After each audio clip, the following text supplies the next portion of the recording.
Side खबरों के लिए सब्सक्राइब करें फ्लेम मीडिया और उसके बाद बेल आइकन को प्रेस करें ताकि सबसे पहले आपको मिले एक्सक्लूसिव खबरें।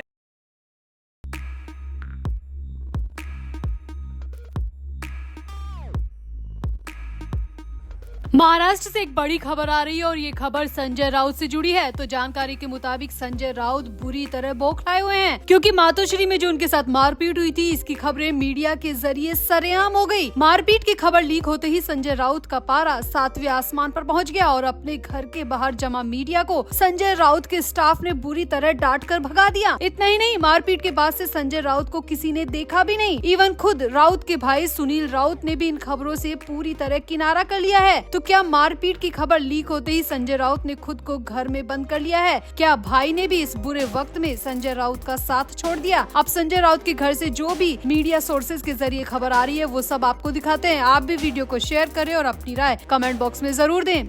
तो नया साल शुरू होते ही महाराष्ट्र की राजनीति से एक बड़ी खबर और धमाकेदार खबर सामने आई। खबर के मुताबिक संजय राउत पर हमला किया गया और ये हमला कहीं और नहीं बल्कि मातोश्री में किया गया। अलग अलग मीडिया सोर्सेज से आ रही खबर के मुताबिक शिवसेना यूबीटी के कार्यकर्ताओं ने मुंबई के बांद्रा में उद्धव ठाकरे के घर में मातोश्री में संजय राउत को निशाना बनाया। फ्री प्रेस जर्नल की रिपोर्ट के मुताबिक ये खबर प्रकाशित की गई है और रिपोर्ट के मुताबिक शिवसेना यूबीटी सांसद पर न सिर्फ हमला किया गया बल्कि गुस्साए पार्टी कार्यकर्ताओं ने उन्हें एक कमरे में भी बंद कर दिया। बताया जा रहा है कि कुछ दिनों पहले पार्टी की एक मीटिंग के दौरान उद्धव ठाकरे के सामने संजय राउत का विवाद हुआ था और इसी विवाद से पार्टी के कार्यकर्ता बुरी तरह गुस्से में थे और इसीलिए संजय राउत को कमरे में बंद करके उनके साथ मारपीट की गई। अब मारपीट की खबर मीडिया के जरिए सरेआम हो गई, जनता के बीच में पहुंच गई, बुरी तरह वायरल हो गई और मारपीट की खबर वायरल होते ही खुद संजय राउत भी बुरी तरह गुस्से में आ गए। संजय राउत ने खुद को घर में बंद कर लिया है। जी हाँ, मीडिया सोर्सेज से मिली जानकारी के मुताबिक संजय राउत को मारपीट के बाद में बाहर देखा ही नहीं गया। किसी ने भी संजय राउत को नहीं देखा।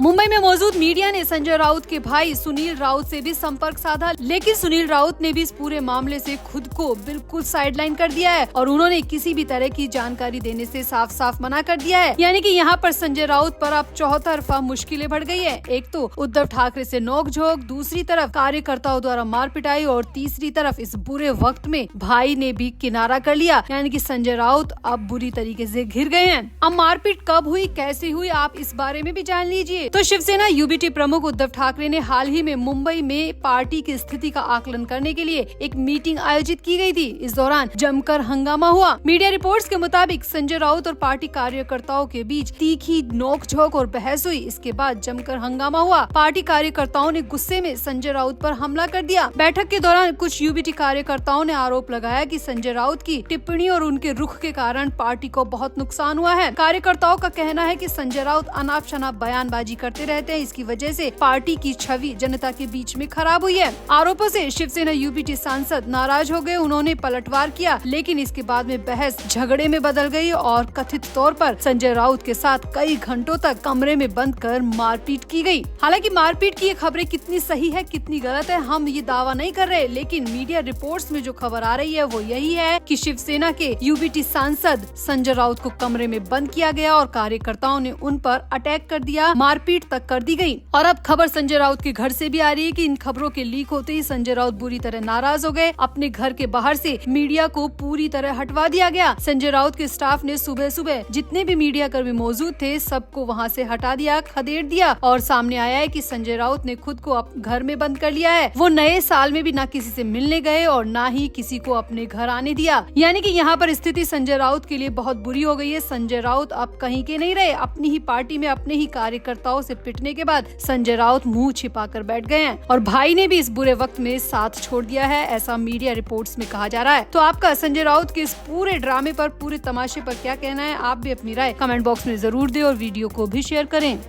तो महाराष्ट्र का एक गांव है मरकरवाड़ी, जहां पर बैलेट पेपर के जरिए चुनाव कराने के लिए आंदोलन की शुरुआत हो चुकी है और उसी गांव के विधायक उत्तम जानकर हैं, जो कि शरद पवार गुट के हैं। उत्तम जानकर ने 3 बड़े दावे कर खलबली मचा दी। शरद पवार गुट के विधायक उत्तम जानकर ने बड़ा आरोप लगाया है कि महायुति गठबंधन ने ईवीएम में छेड़छाड़ कर महाराष्ट्र विधानसभा चुनाव जीता है। बीजेपी ने हालांकि इस दावे को अपरिपक्व करार दिया है। उत्तम जानकर शरद पवार की अगुवाई वाली एनसीपी एसपी के विधायक हैं। वो सोलापुर जिले की मालाशिरस सीट से चुने गए हैं। मरकरवाड़ी गांव इसी विधानसभा सीट के अंतर्गत आता है। उन्होंने इस सीट पर बीजेपी उम्मीदवार को 13,000 से ज्यादा वोटों से हराया है। तो उत्तम जानकार ने 3 बड़े क्या दावे किए हैं वो आपको भी बताते हैं। तो उत्तम जानकार का पहला बड़ा दावा है बारामती को लेकर। बारामती सीट जो पवार परिवार का मजबूत गढ़ माना जाता है। खास बात यह है कि उन्होंने बारामती में जाकर ही ये दावे किए और बारामती विधानसभा सीट पर इस बार मुकाबला अजित पवार और उनके भतीजे युगेंद्र पवार के बीच था। युगेंद्र पवार शरद पवार गुट के उम्मीदवार थे। चुनाव आयोग ने अजित पवार को बारामती से विजयी घोषित किया है, लेकिन उत्तम जानकार का दावा है कि अजित पवार जीते नहीं बल्कि 20,000 वोट से चुनाव हारे थे। अपने दावे के समर्थन में उत्तम जानकार ने कहा कि उन्होंने बारामती और माण विधानसभा सीट पर हर कैंडिडेट को मिले हर उम्मीदवार के वोट शेयर का पूरा अध्ययन किया है, पूरा रिसर्च किया है। इसके बाद उन्हें समझ में आया कि माण विधानसभा सीट पर ईवीएम में 1 पर 5 की सेटिंग लगाई गई थी। बीजेपी उम्मीदवार को 1,13,000 वोट मिले, इसमें से 30,000 वोट प्रतिद्वंदी उम्मीदवार के हैं, जबकि ईमानदारी से देखे तो वो तकरीबन 13,000 वोट से चुनाव हारे हैं। इसी तरीके से अजित पवार की बारामती सीट में 20,000 वोट से चुनाव हारे हैं। उत्तम जानकार का आरोप है कि बारामती में 1 पर 3 की सेटिंग लगाई गई। अजित पवार को 1,80,000 वोट मिले। इस लिहाज से युगेंद्र पवार के मिले 80,000 वोट प्लस 60,000 यानी 1,40,000 वोट है। अजित पवार के 1,80,000 वोट में 60,000 वोट घटा दो तो उनके पास 1,20,000 वोट बचते हैं, यानी कि अजित पवार 20,000 वोट से चुनाव हारे हैं। उत्तम जानकार ने ये भी दावा किया कि मेरे विश्लेषण के बाद ये तथ्य मेरे सामने आया कि महायुति के सिर्फ 107 विधायक ही चुनाव जीते हैं। इनमें बीजेपी के 77, एकनाथ शिंदे के 18 और अजित पवार के सिर्फ 12 विधायक चुनाव जीते हैं। इस हिसाब से असल में चुनाव में महायुति को बहुमत मिला ही नहीं। उत्तम जानकार ने चुनाव आयोग को चुनौती भी दी है कि अगर चुनाव आयोग मेरी विधानसभा सीट पर दोबारा बैलेट पेपर से चुनाव कराने को तैयार हो तो वो अपनी सीट से इस्तीफा देने को राजी हैं। उन्होंने कहा कि चुनाव में ये धांधली रुक सकती थी अगर वीवीपीएट मशीन से निकलने वाली पर्ची वोटर को दी जाए जो अपने हाथ से उसे बॉक्स में डाले। उत्तम जानकार ने यहाँ पर दावा किया है कि उनके रिसर्च में 150 सीटों पर धांधली का पता चला है। बाकी सीटों पर अभी रिसर्च जारी है। इसके बाद वो अपनी पार्टी के अध्यक्ष शरद पवार और लोकसभा में विपक्ष के नेता राहुल गांधी और चुनाव आयोग के पास जाएंगे और उन्हें पूरी डिटेल बताएंगे ताकि चुनाव आयोग को इस पर कार्रवाई करने पर मजबूर होना पड़े।